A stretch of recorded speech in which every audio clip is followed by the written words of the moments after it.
The mid-season update for Warzone Season 3 is just around the corner, and once again it has been confirmed that there will be no major updates for the big Warzone map, which is Urzikstan. So does this mean that the big map is dead for Warzone? I think so, and this is why. Now, it's no secret that Activision like a bit of money, and they will of course chase where the money is because that is purely just good business sense. It is a smart thing to do, and because of that, Resurgence is obviously the most popular mode at the moment. It's been the most popular mode probably in Warzone for a sweet minute now, and we'll touch on why very, very soon. And it's also the most freshest mode in Warzone right now. You know, in Season 2 we had Fortune's Keep drop, and with Fortune's Keep we had Fortune's Keep ranked or Resurgence ranked. Fortune's Keep was totally sort of different from what we had in the previous Warzone when it was in, and it felt fresh, it felt good. Resurgence ranked was obviously a new game mode that we were playing, and then fast forward to Season 3, you drop Rebirth Island, which, I mean, when you think about it, most Call of Duty players or most Warzone players will put Rebirth Island up very, very high in a ranking of their favourite Warzone maps, including both Big Map and Resurgence. There's no doubt about that, and nostalgia has brought a lot of people back to that mode, back to Resurgence, and it's obviously very, very fresh right now, and it is obviously very much the, you know, it's the sweatiest mode by far because people are trying hard on there and really wanting to, like, you know, set PBs and set good games, get good clips. It is just, that's what Rebirth has always been, and it's always been sort of a fun mode to play. I prefer Big Map, so it's always been one of those modes I dip in and out of. However, I found myself playing Rebirth a lot more purely because it's fresh right now, and I think that is also what is killing the big map. Now, there's been no major update to Urzikstan since the map dropped. The only thing that really has changed, I think, in fact, the only thing that has changed on the map is the position of the buy stations. I think they've changed them twice now, and we've had no big POI changes. We've had no POIs added to the map. We've had no POI sort of destroyed or anything like that. And the map now feels stale. Of course it will, because the map's been out since, what, December-ish, give or take? And you can't expect someone to go from December to April playing the same sort of gameplay loop that is Urzikstan and not get bored of it. You know, Resurgence is obviously a very popular mode, and you try to compete with that. And they have tried to make the big map a bit more like Resurgence, so obviously they've reduced like how much it costs people to buy back. It was 4,000, now it's 3,000. And there's obviously flares dotted all over the place. There's obviously self-revives as well, so you can kind of get yourself up a little bit better. And there's also redeploy tokens still in the map. There's Gulag tokens. You know, there's all of these things that are in Urzikstan to try and make it, I get, bit more sort of Resurgence friendly, and it just isn't working, and I think they really need to change it a little bit. So why is the big map dying? Well, I don't think the game engine that we have right now lends itself very well to the big map. It's still very clunky. We're still feeling the effects of Warzone 2 and Infinity Ward's absolute obliteration of any sort of movement in Call of Duty. You got to think back to Warzone 1 when we had Verdansk and Caldera. We had slide cancelling, and that slide cancelling was a glitch in that Warzone engine because it reset the tac sprint, and because of reset the tac sprint, you had unlimited tac sprint. But just think how quick you can move from point A to point B with that unlimited tac sprint.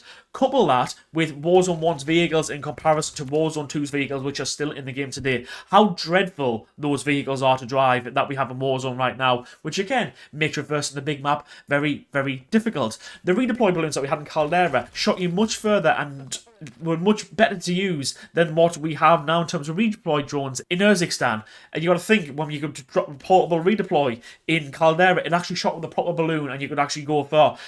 All you have now is a little helicopter thing that buzzes you up in the air and puts you on the map, and everyone can see you shooting that. And all you're doing is just holding this thing, going up in the air, and the map lights you up.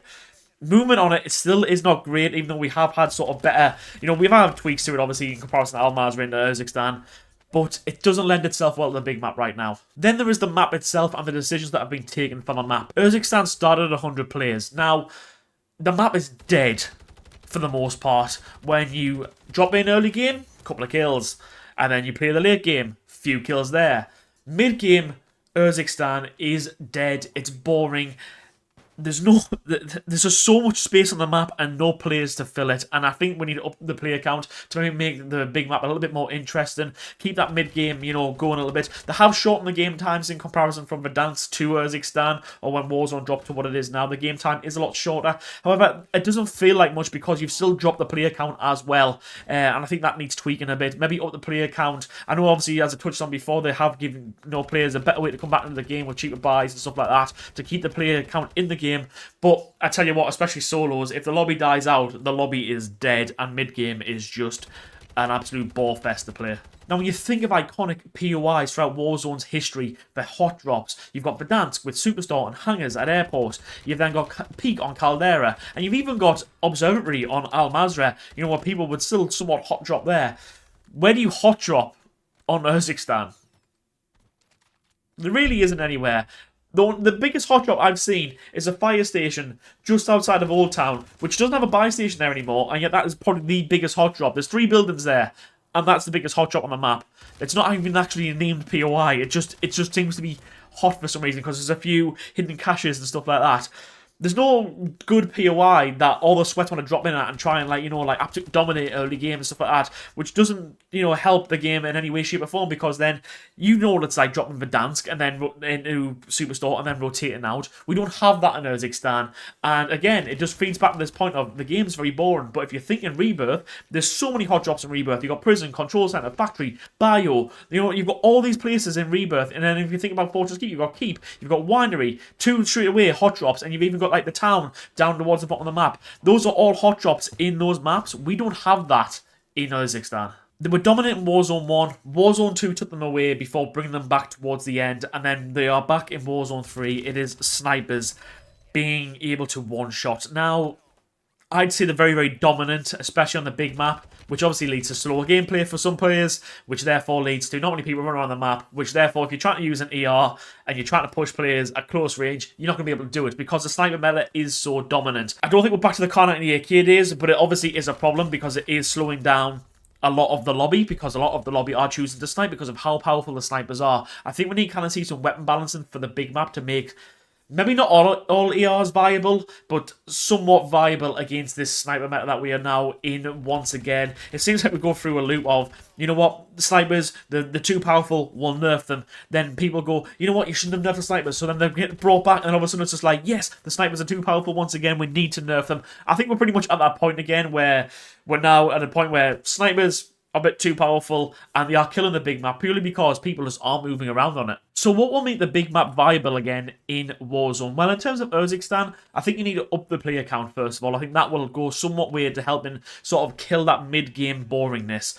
Then you need to somewhat balance the weapons to make the ERs a little bit more viable over long range and make the snipers a little less viable over long range. I think if you're going to have a sniper and that is a one-shot down, you should be trying to get that one-shot down through a lot of skill and reward. Like, it's like something in Apex, not where you just literally zoom in and it's like an instant, like, bam, there you go, it's done, it's over in an instant. I think there needs to be a lot more bullet drop off and maybe slower ADS time for some of the snipers. I think that needs looking at. There also needs to be fresh POIs added into Urzikstan. They need to obliterate some POIs, add some new ones in, but they need to create somewhat of a hot drop in Urzikstan with good rotation links out of it to then go rotate to the rest of the map after you've landed in and sort of like, you know, survived the early game. That needs doing.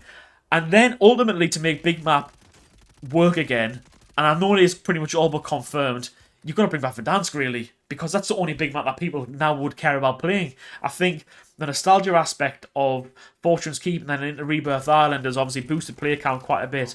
I think you need to bring back Verdansk for a big map, and you people will say, oh, well, we only want Resurgence. I don't think that's fair to say. I think the Battle Royale genre is very much alive and kicking. You know, Apex Legends, PUBG, and Fortnite have all reported record player numbers within the last year of a Battle Royale genre, and that is very much a traditional Battle Royale aspect. So there's no reason why Call of Duty and Warzone cannot harness the same thing. And I think the only way they do harness that is bringing back Verdansk and doing it well.